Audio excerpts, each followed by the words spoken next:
অনেকে বলে শিয়াদের আকীদা ঠিক নাই, তাই এই যুদ্ধ তাদের শাস্তি। এটি কি ঠিক? তো শিয়াদের আকীদা ঠিক নাই এটা বলার আগে আরেকটা কথা বলি। এই পৃথিবীতে বর্তমানে সবচেয়ে বেশি জুলুম হয় কাদের উপরে? কোন দেশের? ফিলিস্তিন। বলেন কোন দেশ? তো ফিলিস্তিনের মুসলমানেরা তো সুন্নি মুসলমান। এবং একটা কথা বলি, রাগ করেন না, আমার আর আপনার শরীরে যে রক্ত, এই রক্ত কারো গায়ে কৃষকের রক্ত, এটা কোনো খারাপ কিছু না, কথা বুঝেন।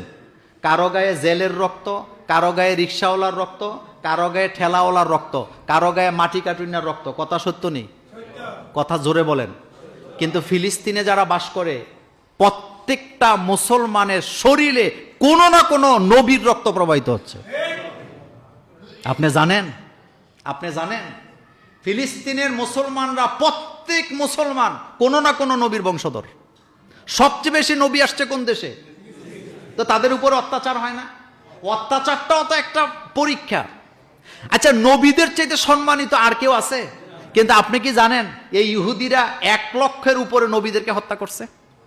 1 লক্ষের উপরে নবীদেরকে হত্যা করছে। ওয়ায়াকতুলুনা নাবিয়িনা বিগাইরি হক, সূরাতুল বাকারা।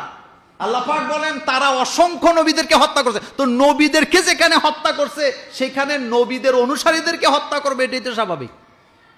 আরেকটা কথা বলি, পৃথিবীর ইতিহাসে আপনি যদি দেখেন একটা যুদ্ধ মুসলমানেরা লাগায় নাই, প্রত্যেকটা যুদ্ধ ওরা আইনা গায়ে ধরে চাপায় দিছে। ইরানে আর বর্তমানে যে যুদ্ধ হয়েছে, আক্রমণটাকে আগে ইরান করছে না তারা করছে? আমাদের বাংলাদেশে ইদানিং কিছু লোক বাইর হইছে, তারা ফতুয়া দেয় যে ইরানেরা শিয়া, তাদের পক্ষ নিবেন না। তো আচ্ছা, মানলাম তারা শিয়া, তাদের পক্ষ নিলাম না, কিন্তু আরেকটা জায়গায় জানতো রাসূল করিম সাল্লাল্লাহু আলাইহি ওয়াসাল্লাম তিনি কি জালেমের পক্ষ নিতে বলেছেন নাকি মাজলুমের পক্ষ নিতে বলছেন? আপনাদের জুমুরে একটা লোক আরেকটা লোকের মারতেছে, তা আপনি যে মারে তার পক্ষ নিবেন, যে মাইর খাইতেছে তার পক্ষ নিবেন? তো এখানে যুদ্ধে মাজলুম হলো ইরান, আপনি কার পক্ষ নিবেন? আরো জোরে বলেন। আপনার সামনে একজন হিন্দু বা অমুসলিম যে কোনো ধর্মের লোক, তার উপরে অত্যাচার করতেছে একজন মুসলমান, এখানে আপনার উপরে দায়িত্ব মুসলমানের পক্ষ নেওয়া না মাজলুমের পক্ষে নেওয়া?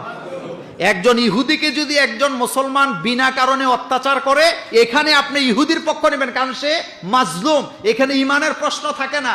সুতরাং ইরানিরা শিয়া নাকি সুন্নি ওইটা বলার আগে যারা মাজলুম, মাজলুম হিসাবে ইরানের পক্ষ নেওয়া আমাদের দায়িত্ব, কারণ সে মাজলুম। আল্লাহ পাক পক্ষে থাকে কার? মাজলুমের। আল্লাহ কখনো জালেমের পক্ষ নেয় না। ফতুয়া মতুয়া আন্তাজি দিলে হবে না। সুতরাং আকীদার দোহাই দিয়া বিরোধিতা করার কোনো সুযোগ। আর যারা মারতে আসছে তারা কিন্তু মুসলমান জাইনাই আসছে, তারা কিন্তু শিয়া সুন্নি কোনোটাই কি বুঝে না। আরেকটা কথা বলি শোনেন, যারাই বলে লা ইলাহা ইল্লাল্লাহ, বলেন লা ইলাহা ইল্লাল্লাহ, তারা আমাদের ভাই। বলেন তারা আমাদের কি?